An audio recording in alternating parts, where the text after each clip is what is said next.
안녕하십니까. 신인규 군사TV 디펜스 브리핑입니다. 자, 오늘도 아주 중요한 군사 무기 관련 소식 전해드리겠습니다. 정말 러시아 해군이 비참합니다. 어제 러시아 흑해함대가 완전히 다 도망갔다. 크림반도에서 다 사라졌다. 라는 말씀을 드렸는데, 자, 그런데 이 흑해함대를 전담하는 조선소가 있어요, 내륙에. 그 내륙에 있는 조선소에서 배를 다 만들었어요, 군함을. 그런데 흑해함대로 가져가서 흑해에서 이거 좀 테스트해야 되는데 가져가면 또 격침될 것 같죠, 테스트 하다가. 그래서 지금 황당한 희한한 결정을 내렸는데 어떤 결정인지 보도록 하겠습니다. 와, 정말 러시아 불쌍합니다. 자, 5가지 다시 먼저 보겠습니다. 프랑스 FDI 초도함인 어미럴 로나르크 함이 시운전 준비 중이다 라는 소식에서부터 루마니아가 3억 유로 규모의 신형 초계함 도입을 추진한다. 그런데 한국은 안 된다는 겁니다. 왜 안 되는지 보겠습니다. 첫 번째입니다. 프랑스가 유럽의 차세대 공용 전투함으로 밀고 있는 FDI 프로그램의 첫 번째 전투함 어미럴 로나르크 함이 의장공사를 거의 마치고 해상 시운전을 준비 중이라는 소식입니다. 오는 9월에 첫 해상 시운전이 예정되어 있는데 많은 유럽 국가들이 이 호위함에 관심을 보이고 있습니다. 페루 공군이 차세대 전투기 후보로 한국의 KF-21과 프랑스의 라팔 스탠다드 F4, 스웨덴의 자스 39EF 그리펜 NG를 선정하고 이들 기종에 대한 비교 분석 작업에 들어갔다는 소식입니다. 노후화된 미그-29와 미라지 2000, 11대 등 20여 대의 전투기를 대체할 물량이 도입될 예정인데 우리 KF-21의 선전이 기대됩니다. 독일에서 러시아의 선전전이 대단히 효과적으로 작동하고 있는 모양입니다. 독일 정보기관 헌법수호청이 현재 수백여 명의 독일 청년이 러시아로 밀입국해 자원병 형태로 전장에서 싸우고 있는 것으로 파악하고 있다는 충격적인 보도가 나왔습니다. 이스라엘 공군이 1990년대 초반부터 81대를 도입해 운용했던 F-16C 바락 1 전투기를 완전히 퇴역시켰다는 소식입니다. F-16C 최종 기체가 퇴역하면서 이제 이스라엘 군에는 47대의 전환훈련용 F-16D와 97대의 F-16I 등 144대의 F-16이 남게 되었습니다. 루마니아가 흑해 해상교통로 보호를 위해 두 척의 신형 초계함 구매 작업에 착수했습니다. 3억 유로, 한화약 4,528억 원의 예산을 들여서 추진되는 사업인데요. 구체적인 요구사항은 발표되지 않았지만 유럽연합 또는 나토 회원국에 국적을 둔 업체만 입찰이 가능하다는 조건이 걸려 과연 어느 회사가 입찰할지 관심이 쏠리고 있습니다. 네, 이 배입니다. FDI 어미럴 로나르크.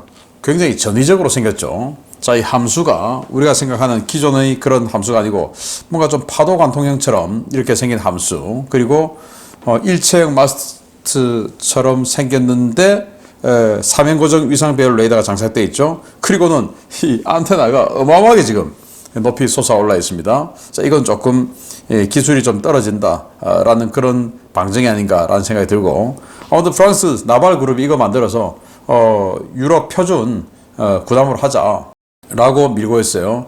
라파에트급 대체하는 군함입니다. 라파에트 아시죠? 그래서 프랑스가 현재 5척 확정했고, 그리스는 3척에다가 플러스 1척 옵션이 걸려있고, 그리고 이제 북유럽의 네덜란드, 벨기에 등이 이걸 지금 유심히 보고 있는 상황이다 라는 거예요. 자, 여기 뒤에도 보면 이 원통형 마스트가 있죠. 요게 이제 고인드급 2,500톤짜리, 요건 이제 4,500톤짜리, 이걸 지금 유럽 표준으로 밀고 있다, 야, 이겁니다. 자, 페루 공군이 우리 FA-50 도입하기로 했죠.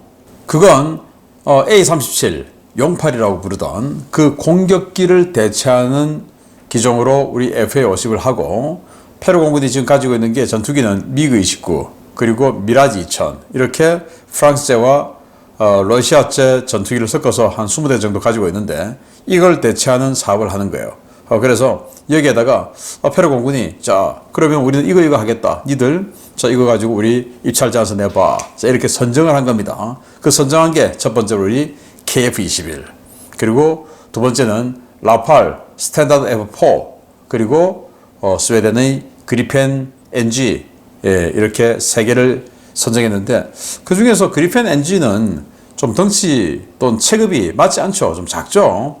그래서 그리펜 엔진은 그냥 들러리가 아닐까라고 생각하고 진짜 격돌하는 건 우리 KF-21하고 라팔이 아닐까 생각하는데 라팔 같은 경우는 기존에 미라지 2000 쓰고 있었기 때문에 그 미라지 2000과 뭔가 좀 이어지는 것들이 많죠. 그래서 그런 운용성적인 차원에서 이어지는 거. 그래서 라팔은 또 강점이 있고 우리 KF-21은 지금 FA-50 또 선정했으니까 물론 FA-50하고 KF-21하고 유사성은 없습니다만은 같은 회사죠. 그래서 그런 거에 이어지는 또 어떤 후속 군수 지원에 대한 이 일원화 체계, 자, 이런 것들이 또 강점이 되죠. 그런데 전투기 몇 대 운용 안 하면서 우리 이 KF-21 블락 1을 할 리는 없다라고 보고 블락 2, 이제 멀티롤 버전이죠. 공대지 폭격도 가능한 그 멀티롤 버전 2028년까지 만들죠. 그래서 그 멀티롤 버전이 여기에 경쟁으로 들어가지 않을까라는 생각을 하는데요. 아무튼 라팔하고 지금 이제 처음으로 우리 KF-21이 격돌을 하게 되는데 보기 좋게 이겨주기를 기대하겠습니다. 자, 독일 사람들이 수백 명이 미리국에서 러시아로 가서 지금 자원병으로 수백 명이 전투를 하고 있다. 우크라이나를 상대로. 야, 정말 놀라운데요. 우리로 지금 국정원이죠. 독일 헌법소총이 발표한 겁니다. 이게 이제 러시아가 선전전을 아주 잘해서 그렇다고 봐요. 왜냐? 일단 이번 전쟁의 명분이 우크라나치. 저 우크라나치를 없애기 위해서 하는 거야. 라고 러시아는 계속 선전했죠. 그러니까 독일에 야, 나치는 안 되지. 이렇게 돼서 여기에 이제 욱한 젊은이들이 러시아로 가서 우크라나치를 상대로 전투를 하는 그들들 나름대로는 뭔가 좀 소신이 있는데 잘못된 선전에 속아서 소신을 갖게 된 거죠. 자, 그런 사람들이 수백 명이나 된다고 하니까 수백 명이면 거의 한 개 대대급인데 굉장히 큰 전력이죠. 참 안타깝다라는 생각이 듭니다. 자, 이스라엘이 F-16 여러 번 바꿨죠. 그 유명한 오시라크 원자력 발전소 폭격. 그게 바로 작전명 오페라. 그리고 그 이후에 백화 계곡에서 86대 0의 어마어마한 공중전을 기록했던 주역 F-16들. 그게 이제 F-16AB형. 그리고 그 이후에 F-16CD형. 그리고 지금 이제 F-16I 이렇게 도입을 했죠. 세 번째로 지금 F-16 시리즈를 바꿨는데 그 두 번째 F-16CD 중에서 C형은 다 퇴역. 이제 그걸 이제 F-35로 바꾸고 이러고 있으니까 C형은 다 퇴역. 이렇게 해서 치장물자로 전환한답니다. 일각에서는 우크라이나 주면 되지 않냐라고 하는데 여기는 우크라이나 줄 만큼 안보 상황이 녹록한 나라가 아니기 때문에 네게브 사막 쪽에 아마 치장하겠죠. 자, 이렇게 해서 이 F-16C 연식으로 따지면 멀쩡한다 하더라도 여기는 정말 실전을 계속 뛰었던 기체이기 때문에 굉장히 노후되어 있을 겁니다. 자, 이거 47대 지금 치장하러 들어간다라는 소식이고요. 루마니아가 3억 유로의 예산으로 두 척의 초계함을 한다는데 이게 이제 고윈드급 초계함이에요. 아까 FDI 바로 그 뒤에 서 있었던 그 군함이죠. 이 고윈드급 계약하려고 했다가 취소했어요. 왜냐? 프랑스가 납기를 못 맞춰주기 때문에 취소했는데 자, 그래서 이제 새로 사업을 다시 처음부터 합니다. 그런데 이게 조건이 걸렸어요. 유럽연합, EU 또는 나토에 소속된 국가여야만 한다. 라고 된 겁니다. 그래서 우리나라는 안 되는 거예요. 우리나라는 EU도 아니고 나토도 아니기 때문에. 그런데 지금 유럽에서 이런 정도의 군함을 생산할 수 있는 나라는 스페인, 이탈리아, 프랑스, 영국, 네덜란드, 독일 이 정도죠. 그런데 그 나라들 군함들 엄청 비쌉니다. 그런데 3억 유로, 우리 돈으로 4,500억 정도 가지고 두 척을 할 수 있다? 저는 턱도 없다라고 생각하고 그러면 이제 한 척 간신히 할 수 있지 않을까라고 생각하는데 루마니아는 두 척을 갖고 싶은 거죠. 그러면 그 두 척을 맞춰줄 수 있는 나라가 나토에 있어요. 바로 튀르키예입니다. 바로 루마니아 바다 건너 튀르키예 있죠. 그래서 튀르키예가 이 사업을 먹지 않을까. 바로 우크라이나가 지금 납품받는 햇맨 마제파함 같은 크기의 그 군함 거기서 조금 더 다운그레이드 하면 4,500억에 두 척 만들 수 있지 않을까라고 생각하는데 조금 아쉽기는 하네요. 네, 중요 소식 들어갑니다. 우크라이나의 드론 파상 공세에 큰 피해를 입은 러시아가 흑해함대 모든 전투함을 크림반도에서 철수시켰다는 소식, 국방TV를 통해 전해드린 바 있습니다. 제해권을 빼앗긴 러시아가 우크라이나 드론을 피해 정말 황당한 작업을 준비하고 있다는 소식입니다. 흑해함대에 배치될 예정으로 최근 진수된 러시아의 신형 초계함이 우크라이나의 공격 가능성에 대비해 흑해가 아닌 발트해에서 시운전을 실시할 예정이라고 러시아 관영 타스 통신이 보도했습니다. 타스 통신은 프로젝트 2160 초계함 건조 사업을 총괄하고 있는 젤레노돌스크 조선소 관계자를 인용해 지난 5월 진수된 프로젝트 2160 초계함 5번함인 빅토르 벨리키함이 내륙 수로를 이용해 상트페테르부르크로 옮겨질 예정이라고 밝혔습니다. 젤레노돌스크 조선소는 흑해와 카스피에 배치되는 전투함들을 건조하는 볼가강 연안의 조선소인데요. 행정구역상 타타르 공화국 북서쪽에 위치해 상트페테르부르크와는 직선거리로 무려 1200km 가까이 떨어진 곳입니다. 2016년 11월 25일 착공한 빅토르 벨리키함은 지난 5월 7일 진수됐지만 흑해 상황이 좋지 않아 해상 시운전 일정을 계속 미뤄왔는데요. 더 이상 일정을 미룰 수 없다는 해군의 요청에 따라 내륙 수로를 이용한 발트의 이동이 결정되었습니다. 길이 94m, 폭 14m의 만재배수량 1700톤급의 프로젝트 2160 초계함은 흘수선이 3.4m 정도여서 볼가강과 이어진 내륙 수로를 통해 발트해로 가는 것이 가능하다는 것이 러시아 측 판단인데요.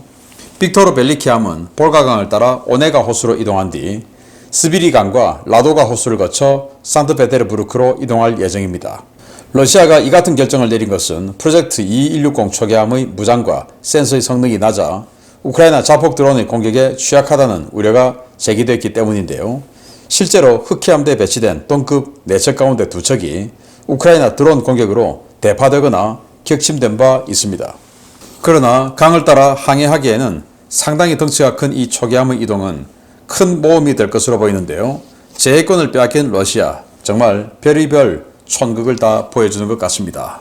네, 바로 이 클래스의 배입니다. 이 클래스의 배가 흑해함대 전용으로 지금 6척을 내륙에서 만들고 있어요.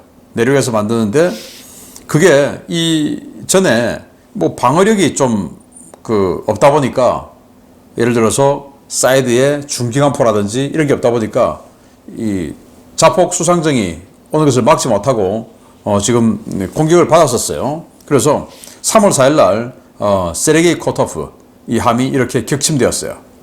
예, 우크라이나의 자폭 드론에 격침되었어요. 그러다 보니까 겁이 나서 흑해로 못 들어가는 거예요. 지금 만들어 놨는데 만들었으면 시운전을 해야 되죠. 시운전해서 다시 거기에서 도출된 걸 또 적용하고 또 개량하고 이렇게 해서 이제 완전히 완벽하게 만들어서 납품을 하게 되는데 시운전을 못 하고 있는 겁니다. 조선소가 강에 있다 보니까. 그래서 바지선으로 이렇게 옮긴 경험도 있어요. 빅토르 벨리키라고. 그래서 이 바지선으로 옮길 시기는 지금 지났고, 왜냐 진수를 했기 때문에. 그래서 마스터도 붙이고 다 돼 있어요. 그거 어떻게 하냐. 흑해 들어가면 죽을 것 같고, 근데 시운전을 해야 되고. 이 조선소의 위치는 정말 황당하게도 여기입니다. 네, 러시아 완전 내륙 중간이죠.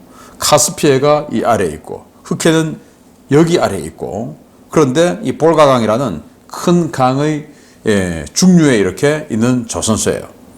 여기에서 흑해로 와서 시운전해야 되는데 겁이 나서 못 가니까 어떡하냐 하고 있다가 그러면 이 발트해로 가자. 발트해로. 상트페테르부르크로 가자. 라는 겁니다. 기가 막히죠. 그럼 발트해로 어떻게 가냐? 우리나라 같으면 우리는 운하도 없고 하니까 내륙수로가 없죠. 그래서 상상이 안 가는데 여기는 내륙수로가 있는 거예요. 운하가 있어요. 그래서 이 볼가강을 따라서 이런 식으로 거의 뭐 2000km 가까이 이동을 해야 돼요. 직선거리로 1200km니까 이렇게 돌아가면 뭐 2000km 가까이 되는 거죠. 이런 식으로 가야 된다. 정말 대장정입니다. 그런데 갔다가 시운전하고 또 여기에서 도출된 문제점 다시 돌아와서 또 개선하고 뭐 이렇게 해야 되는 건데, 자, 이 흑해가 얼마나 두려우면, 우크라이나 자폭 드론이 얼마나 무서우면 이런 결정을 하게 될까 할 정도로 러시아가 지금 괜히 전쟁 일으켜가지고 이렇게 고생 하고 있다라는 소식 전해드렸습니다. 그럼 돌아올 땐 또 언제 돌아올까요? 시운전하러 지금 여름에 가면 비가 지금 오니까 강물이 불어났으니까 갈 수 있죠. 흘수선이 3.4m니까 최소 평균 수심 4m는 넘어야 되지 않겠습니까? 그러면 내년 여름에나 돌아올 수 있게 되지 않을까라고 생각하는데 정말 진하게 1년 동안 시운전하게 되겠네요. 문제점 발견돼도 고치지도 못하고 계속 시운전만 주구장창 1년 동안 하게 될 폐해가 됐다라는 소식 전해드리면서 마치겠습니다. 감사합니다.